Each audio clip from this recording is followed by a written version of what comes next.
l'actualité sportive du week-end a vraiment laissé des traces. Ah, ça, c'est le moins qu'on puisse dire. L'onde de choc est encore là. Complètement. On est le lundi 9 mars 2026 aujourd'hui et on a vu des matchs qui dépassent largement le simple cadre du tableau d'affichage. Des matchs qui ressemblent plus à des déclarations d'intention, en fait. C'est exactement ça, des vraies déclarations. Vendredi dernier, en plein cœur du Parc des Princes, l'AS Monaco a frappé un grand coup. Un très grand coup, oui. Une victoire 3-1 face au Paris Saint-Germain. Mais bon, le but de notre exploration aujourd'hui, de cette plongée dans la haute performance qu'on va faire ensemble... Ce n'est tout que faire un simple résumé de match. Voilà. Aucun intérêt de juste donner le score. En parcourant nos sources, notamment les données très très précises de Oui Oui Sport, on a trouvé une opportunité fascinante. Une radiographie parfaite. C'est le mot. Décortiquer vraiment millimètre par millimètre la prestation d'un seul homme au milieu du terrain. Cet homme, c'est Lamine Camara. Et c'est un sujet d'analyse absolument captivant. D'emblée, pour quiconque nous écoute et cherche à comprendre les rouages du succès. Oui, parce que ça va bien au-delà du football. Totalement au-delà. Ce qu'on va disséquer aujourd'hui à travers ce joueur, c'est une étude de cas sur la psychologie de la concentration. Sur l'occupation de l'espace aussi. Exactement. Et sur l'exécution d'un plan sous une pression maximale. C'est la mécanique de l'excellence mise à nu. Et ça s'applique à n'importe quel domaine très exigeant. À n'importe lequel, oui. Bon, décortiquons tout ça. J'ai les chiffres sous les yeux et franchement, la feuille de stats de Lamine Camara sur ce match, elle frôle l'anomalie. L'anomalie statistique, oui, c'est le terme. Face à une opposition du calibre du PSG, il a touché 72 ballons. 72. Et c'est le plus haut total de toute l'équipe monégasque. Ce qui est déjà impressionnant en soi. Mais on ajoute à ça 13 ballons récupérés. Directement dans les pieds de l'adversaire. 10 duels gagnés. À la force du poignet, hein. C'est un combat physique. Il a aussi délivré 6 passes dans le dernier tiers du terrain, 4 centres. Ouais.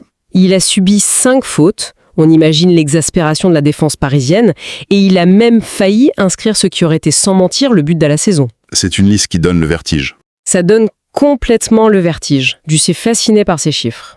Il faut vraiment qu'on s'arrête une seconde sur ces données. Parce que si on ne suit pas le foot chaque semaine, ça peut ressembler à une simple liste de courses. C'est vrai. Ce qui est fascinant ici, c'est l'équilibre parfait entre deux rôles qui sont, à la base, fondamentalement contradictoires. La destruction et la création. C'est ça. D'un côté, on a la destruction du jeu adverse. 13 récupérations, 10 duels gagnés. Ça, c'est le travail de l'ombre. Faut être agressif pour ça. Agressif, ouais. Et il faut une anticipation de tous les instants pour fermer les espaces. Et surtout, un coffre physique monumental. Pour détruire le jeu de l'autre équipe. Le mec qui fait ça, généralement, on l'appelle le récupérateur. Le destructeur, oui.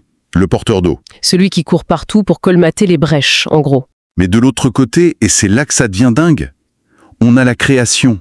72 ballons touchés. Le plus sollicité de son équipe. Voilà. Il distribue le jeu. Il est le chef d'orchestre. Cumuler ces deux rôles de façon aussi autoritaire, c'est rarissime, surtout face au PSG. Bah oui, leur ADN, c'est de confisquer le ballon d'habitude. Confisquer la possession, asphyxier l'adversaire.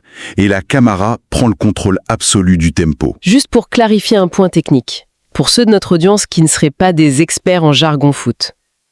Les 6 passes dans le dernier tiers, ça représente quoi en termes de difficulté? Ah, le dernier tiers. C'est la zone du terrain qui est collée au but adverse. La densité de joueurs y est maximale. Il n'y a pas d'espace. Très peu. Les espaces se mesurent en centimètres.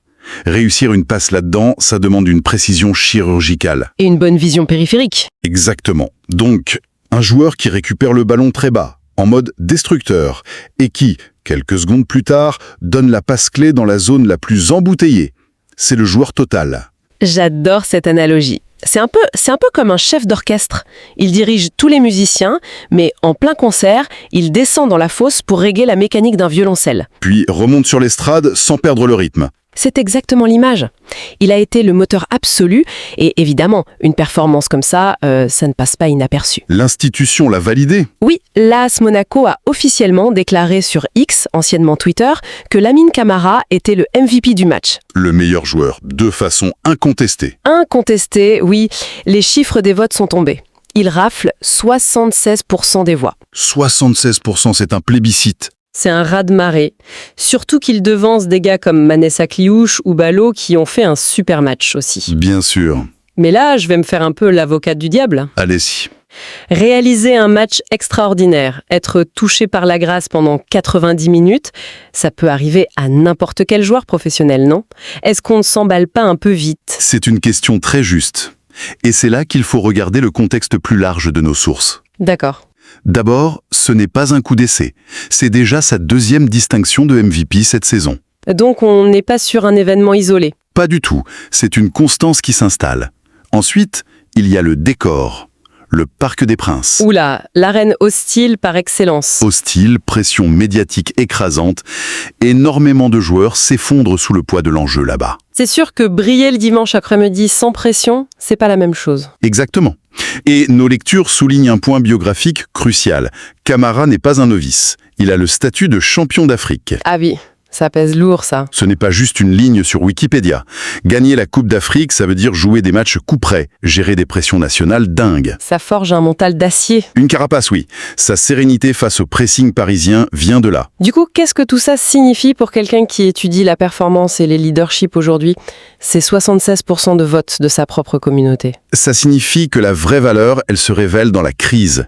Ce n'est pas juste du spectacle. C'est un impact mesurable. Voilà, il a sécurisé ses coéquipiers. Un leadership silencieux, par l'exemple. Et cette constance, elle nous amène directement aux coulisses, à l'entraînement. Là où tout se jouait. J'ai repéré dans nos articles une citation de son entraîneur, Sébastien Pocognoli.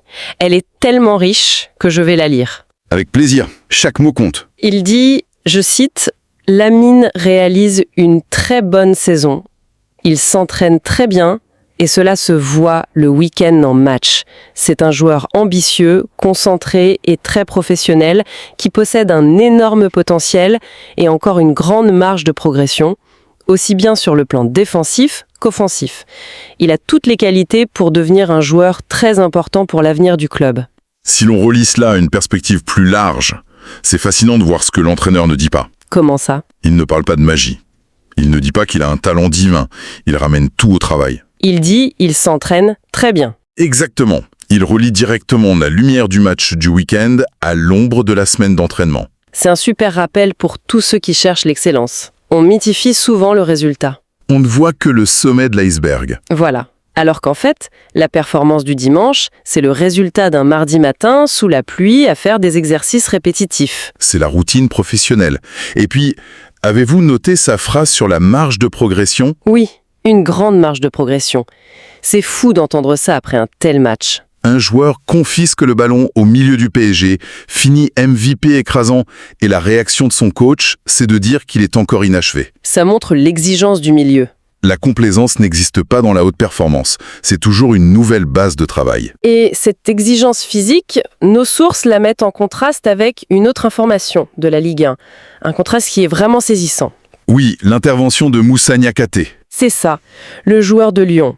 Il a dit récemment, et c'est rare d'entendre une telle honnêteté, il a avoué, physiquement, ça commence à être dur. C'est une vulnérabilité précieuse. Très précieuse, oui. Surtout dans un milieu de macho où on ne montre jamais ses faiblesses. Le championnat de France est une essoreuse athlétique. Ça va vite, les impacts sont rudes. Donc, voir Niakhaté tirer la sonnette d'alarme, Ça met encore plus en valeur la performance de Camara. qui lui semblait inépuisable. Inépuisable, oui. Parce que sans ce conditionnement de la semaine, le talent technique finit toujours par s'effondrer sous l'acide lactique. L'endurance physique permet la lucidité tactique. C'est génial. C'est la base de tout. C'est un écosystème bien plus vaste. Elle est remplie de brèves qui montrent que les talents sénégalais s'exportent partout. C'est une vraie carte du monde de la performance. C'est un phénomène d'internationalisation impressionnant. Faisons un petit tour d'horizon. Rien qu'en foot, Mbaye Jacques Ndiaye prolonge en Pologne au Motor Lublin jusqu'en 2028. En Pologne, oui. Chelsea s'intéresse à El Hadji Malilik Diouf. Mamadou Lamine Camara quitte Berkane au Maroc. Et il y a aussi l'Allemagne. Oui, Mamadou Sabali, nommé entraîneur principal de l'Ekernforder SV. On est sur du management maintenant. Hein. Cela soulève une question importante sur la manière dont une culture sportive nationale peut s'exporter. S'exporter et surtout s'adapter. S'adapter à différents climats, tactiques, cultures de management. Et le plus beau, c'est que ça dépasse le football. Ah oui, l'exemple des arts martiaux. Le MMA, oui. Nos notes parlent du combattant surnommé Blindé. Le champion des lourds à l'Hexagone. Voilà. Et son parcours est fou, parce qu'il explique avoir arrêté la lutte sénégalaise, qui est pourtant une institution là-bas. Une véritable religion.